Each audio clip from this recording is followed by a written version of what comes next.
Our next presenter is Sean Shepard. He's the Marion County Communications Director for the Libertarian Party there. Sean ran for Congress in the 7th District against Andre Carson and John Elrod in 2008. And in every debate Sean was in, everyone walked away saying that Sean won. And the biggest reason is that Sean knew his facts, he had internalized them, he had memorized them, and he was able to speak with confidence. And so Sean's going to talk about how you can speak with confidence, how to craft your message, and how to talk to the media without getting yourself into trouble that may be irreparable in some of these smaller races. So if you please welcome Sean Shepard.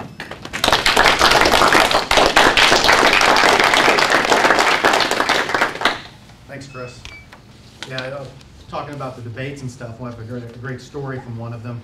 After one morning on, it was Channel 13, the NBC affiliate here in town, I was talking with one of my opponents, Andre Carson, and he revealed to me that he'd been perusing my website that I put up and reading some of my stuff, and it was great because here's the grandson of the previous congressperson and chatting with me, and he's just like, hey, I've been reading your website, you got some good stuff there, and it's like, well, you know, I want to get that on tape. It's an endorsement. The great thing is, you know, he always treated me very well, and now he's our congressman. I think some of this stuff we may end up with some duplication in a couple of areas, just as far as preparation for a campaign, things to do ahead of time. But I put together a few things. Chris mentioned it early on about the photo or the headshot and how important that is. I have Allison McGuire to thank for the one I use. I noticed a lot of politicians, the one they use is usually 10 or 15 years old. I'm not quite to that point yet, but I might keep that one around for a while. We didn't have a headshot for my campaign until about halfway through the thing, and that ended up being really bad. Both of my opponents in the same week got themselves in very bad trouble. You know, one of them was caught doing some things on the State House floor that the other party wanted to make a big deal out of, and what's great is they were going after each other. I got to stay out of it because as the third party, but in the newspaper, they put a little thing about it, about here's who one guy got in trouble, here's how the other guy got in trouble, and hey, thumbs up to the Libertarian, he didn't get himself in trouble this week. But the only photo they had to use, because we had not sent them an official campaign headshot, was one taken from an odd angle of me at a tax protest event with a microphone in front of my face. So it just looked awkward, because here you've got, you know, one candidate in front of the flag, you know, you've got the other candidate, and then you've got this guy holding the microphone. So the headshot thing is very important. You want to have a media list, because you're going to start announcing things, wanting to send stuff out. Leverage Chris as a resource, or Tim, if you're in Marion County or your other county chairs, to have, you know, who do we send all this information out to? Who are we going to send these things to? Because that's very, very important, and you don't want to have something you urgently want to get out and then be sitting there without any mechanism to get it out to people. And that's going to include TV, print media, newspapers, maybe local like Indianapolis Monthly or things like that you might have on the list for some things. You've got the bloggers, all sorts of different things to keep in mind. You want to be ready to go with a website and an email address. People are right away, they're going to want to come and say, well, you know, what about, who is this guy who just announced his campaign? Have your website up and ready to go the day you make that announcement. Preferably you've got some mechanism to be able to get people to, you know, click boxes and send their name so they can volunteer. You know, you've got resources there to help you out, because those will come in handy, and we'll talk about that a little bit in a minute. You need to have a campaign manager and a treasurer. Who is going to be your partner in staying out of trouble with campaign finance laws? You're going to have your treasurer picked out. That's a huge responsibility. And then a campaign manager. A lot of candidates don't understand that the campaign manager, once you get your campaign manager, he doesn't work for the candidate. You work for the campaign manager. Typically that's someone who has, they're separate from you. They're going to have to be able to look from the outside a little bit at things you're doing, things you're saying, activities, stuff, coordinating things. Listen to them. I've worked for a campaign before where you couldn't tell the candidate anything. Very frustrating. You could tell them, he just wouldn't listen. Well, that's true. That's true. Someone talked about paperwork. Have your paperwork ready to go, ready to file.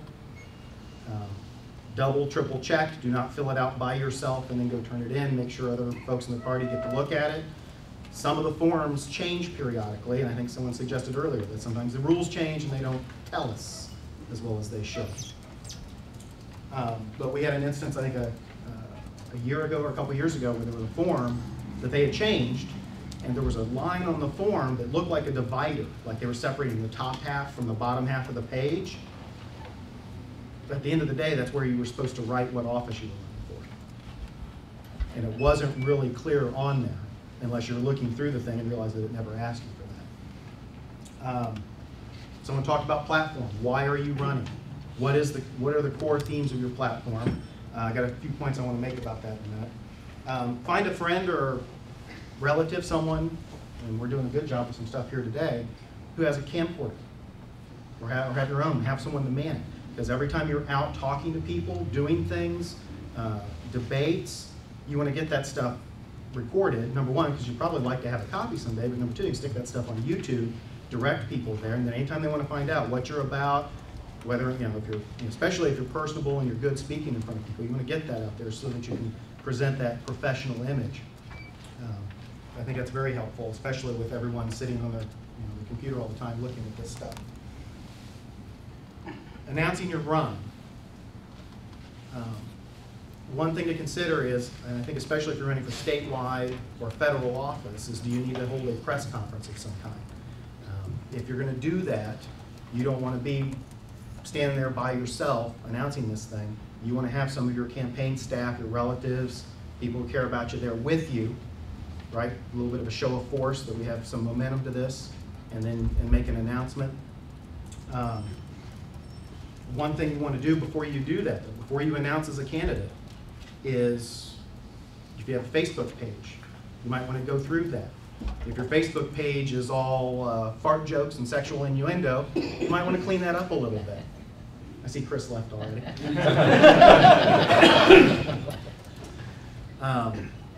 I also recommend if you're going to do a press type event, at least for me personally, I like to have a podium. And if you're running for political office, you might want to have a flag behind you.